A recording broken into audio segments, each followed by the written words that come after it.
Party के जय Bhimrao Bharat party के श्रावण नायकत्व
పిఠాపురం నియోజకవర్గానికి ఎమ్మెల్యే అభ్యర్థిగా నేను నామినేషన్ వేయడం జరిగింది.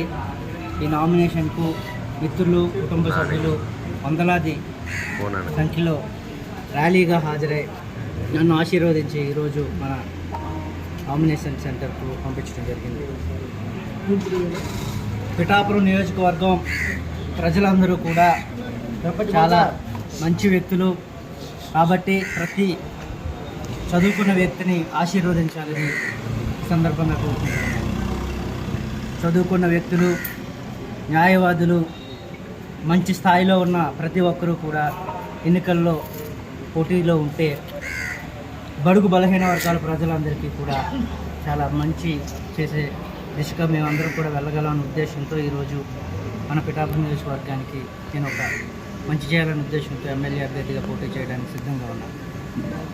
ఈ పోటీలో అనేక పార్టీలకు సంబంధించిన మిత్రులందరూ కూడా ఉన్నారు కాబట్టి వాళ్ళందరికీ కూడా శుభాకాంక్షలు తెలియజేస్తూ 2024 ఎన్నికల్లో ఎవరైతే పార్టీల తరఫున అదేవిధంగా ఇండిపెండెన్స్గా కూడా పోటీ చేస్తున్నారో వారందరూ కూడా ప్రజల వద్దకు నేరుగా వెళ్ళి ఓట్లు అడిగి ప్రజల ఆశీస్సులతో గెలుపొందే దిశగా ప్రయత్నం చేయాలి తప్ప ఈ డబ్బు రాజకీయాలు, ఈ హడావుడి రాజకీయాలు కాకుండా ప్రజలకు నిజంగా కష్టం తెలుసుకొని వాళ్ళ దగ్గరికి వెళ్ళి ఓటు అడిగి తద్వారా గెలుపొందాలని మరొకసారి భావిస్తూ మరొక 2 రోజులు సమయం మాత్రమే ఉంది కాబట్టి పిఠాపురంలో మరి ఎక్కువ మంది నామినేషన్స్ వేయాలని, ఆ నామినేషన్స్ జాగ్రత్తగా చూసుకోవాలని నా తోటి అభ్యర్థులందరినీ కూడా నేను అభ్యర్థిస్తూ ఈ ముందుగా వేసిన వంగ గీత గారికి కావచ్చు, రేపు అయిపోతున్న పవన్ కళ్యాణ్ కావచ్చు నా తరఫున శుభాకాంక్షలు తెలియజేస్తూ పోటీలో అందరూ ఉండాలి. ఈ ఎన్నికలు చాలా హుందాగా జరగాలి. దానిలో గెలుపు ఎవరో ఒకరికి శాశ్వతం కాబట్టి ఆ ఒకరు గెలిచిన వ్యక్తి పిఠాపురం ప్రజలను వాళ్ళు నమ్ముకుంటారు కాబట్టి వాళ్ళందరికీ ఆ నమ్మకాన్ని ఒమ్ము చేయకుండా ఉండాలని అందరినీ కోరుకుంటూ థ్యాంక్ యూ.